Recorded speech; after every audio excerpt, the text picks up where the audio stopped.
Most people think limerence is just a super intense crush. Unfortunately, it's not.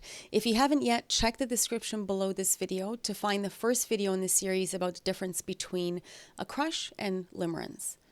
Limerence starts off like a crush. It mimics the excitement in the beginning, but very quickly it develops into something much more intense, much more obsessive. It turns into something that takes over your thoughts, your emotions, and even your body. Limerence turns into, that situation your mom or your best friend told you not to get involved in because it's going to turn out bad, and you said, no, I got this. I know what I'm doing. And then it does turn into the worst pain you've ever felt. Yeah, there you go. That's limerence. Welcome. Limerence welcomes you. You're in the right place. You're in good company. And the cool thing about limerence, if there is a cool thing, you might not think there is by the end of this conversation, is that at least there's a pattern to it. And that pattern is pretty predictable. It follows a very specific cycle or loop where your brain and your nervous system start chasing something that feels like love, but eventually that deepens into anxiety and obsession and emotional turmoil and then withdrawal and sadness and all the bad things of life. The good news is that once you understand the cycle, it becomes a lot easier to recognize the early signs so that you can stop yourself before you fall in too deep. Or if you're already in it, you'll have a better shot of getting yourself out. Hi, I'm Madalena, and this is You Reclaimed. Around here, we talk a lot about how we take our lives back from the lasting effects of childhood trauma, of anxiety, and of general emotional dysregulation. And we do this so that we can finally live on our own terms. And today we're breaking down the 3 core phases of limerence. I think limerence is an especially important topic for those of us who relate to CPTSD, because when your emotional needs go unmet in childhood, it makes you far, far more susceptible and vulnerable to all kinds of addictive patterns. And one of the most alluring and confusing addictions out there is the addiction to romantic intensity. And for many of us with CPTSD, almost every relationship we start carries at least some degree of limerence. And if we don't recognize it for what it is, we can get ourselves into all kinds of tricky situations. So let's start at the top. Wait, did you subscribe yet? I have a lot more to share and I'd love to have you here for it. It really helps my channel grow and I appreciate it so much. The first stage is infatuation and arousal. It's that initial spark, or what some people call the glimmer in limerence, the early rush of infatuation and connection.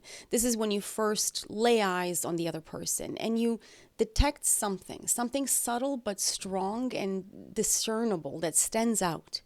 Something that signals to you that this person you've laid eyes on is someone that you could potentially have a romantic connection with. If you're already predisposed to limerence or these kinds of limerent connections, your brain makes this calculation unconsciously. You're drawn to some mysterious but particular mix of traits. They're traits that, without realizing it, seem to match your subconscious blueprint of what could finally meet unmet emotional needs that come from way, way back from your childhood. And the attraction in limerence is mostly based on these subconscious images or models that we all have of love or of a person that we could love.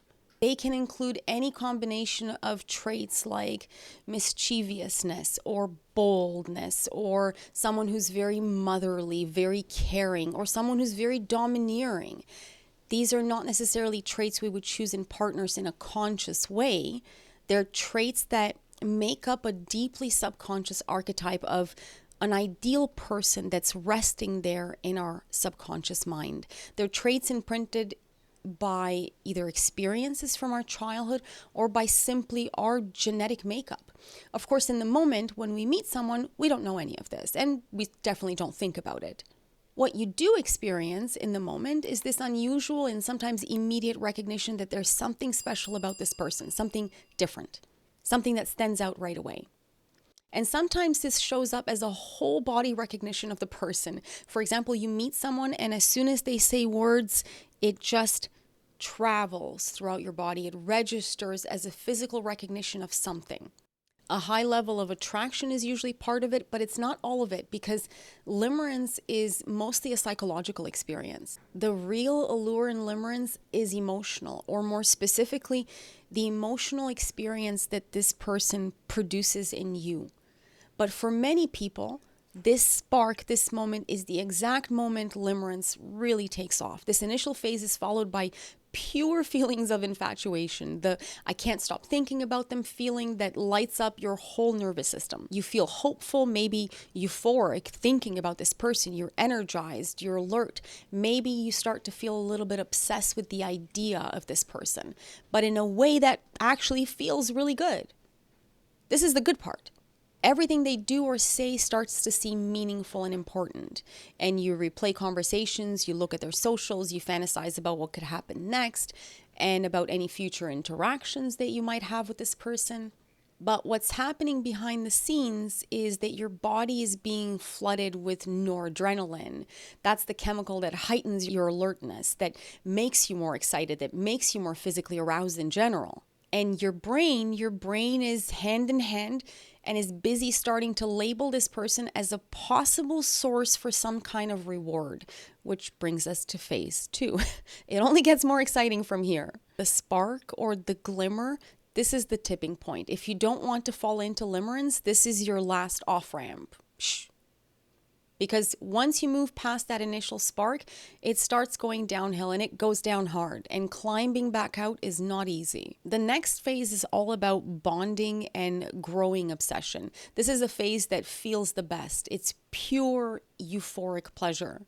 Because at first the emotional attachment starts to deepen. And if you've begun some sort of relationship with this person that's even consistent communication, you're probably feeling intensely and incredibly connected to this person and close to them. Everything about them feels kind of perfect.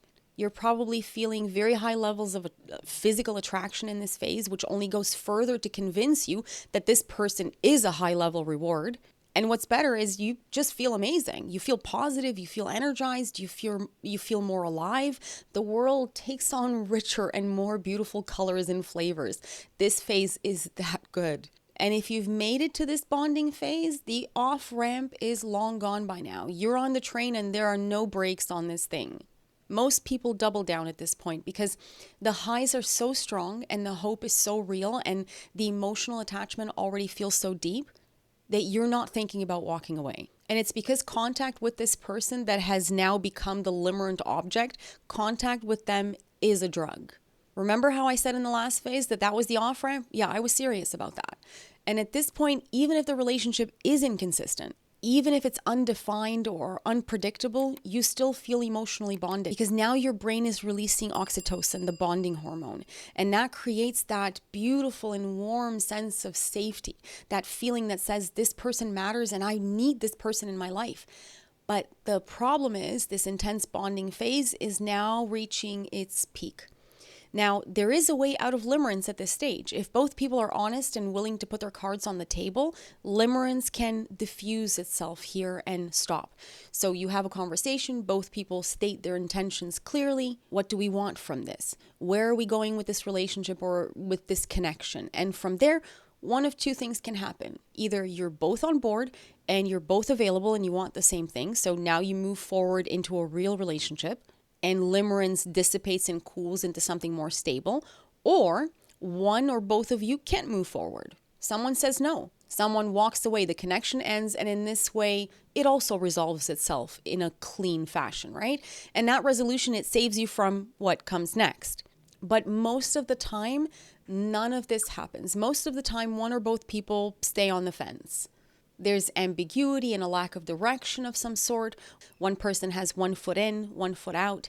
And that lack of clarity is exactly what makes limerence deepen. It's the unresolved tension that keeps you hooked. And from here, it starts to blur into an equally intense phase of obsession and craving, and often what feels like irresistible and uncontrollable desire. And we're not really talking about physical desire, although that can definitely be part of it.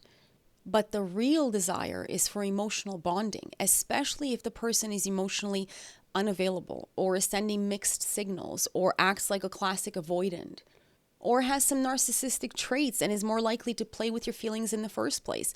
Your brain doubles down on this because now dopamine is in the driver's seat. It's no longer about feeling good. Now it's just about craving that interaction, craving this person's attention.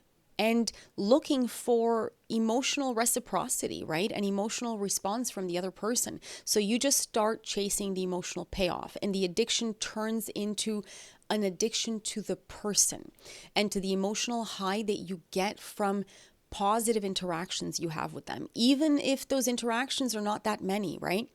This is around the time that most people in limerence will realize that they're no longer fully in control of their thoughts and their behavior. But what really locks you in is the uncertainty of the limerent connection. That's what really cements it into place. It's a specific emotional kind of unpredictability. And whether that unpredictability and uncertainty comes from the person because they're unsure about you, or they're emotionally blocked, or they're unavailable, or it comes from the situation in general. It comes because you're not ready to fully commit to this person, or you can't move forward with this person for some reason. It doesn't really matter what the reason is. What matters is that in the end, the connection stays unresolved. And that unresolved tension is what traps your brain in its limerent obsession. Which brings us to the final phase, and this phase is terrible, which is why I hope you took that off ramp earlier. This part is grueling at best, because this is where reality really hits.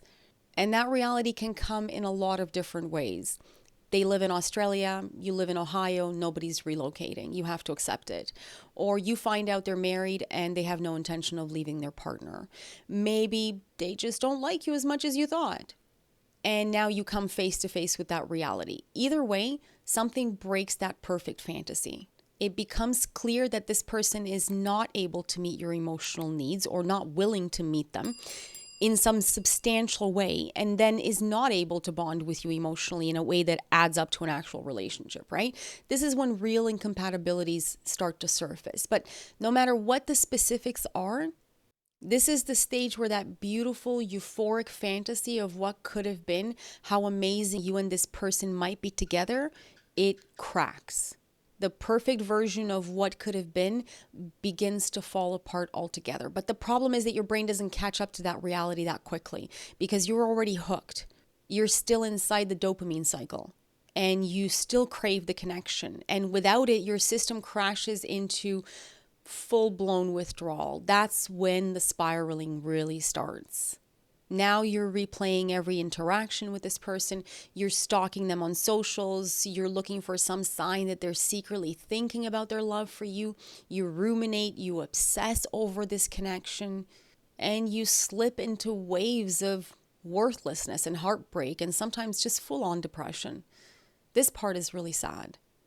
Even if you never had a full physical or romantic relationship with this person, your nervous system reacts like you've lost your soulmate at this point.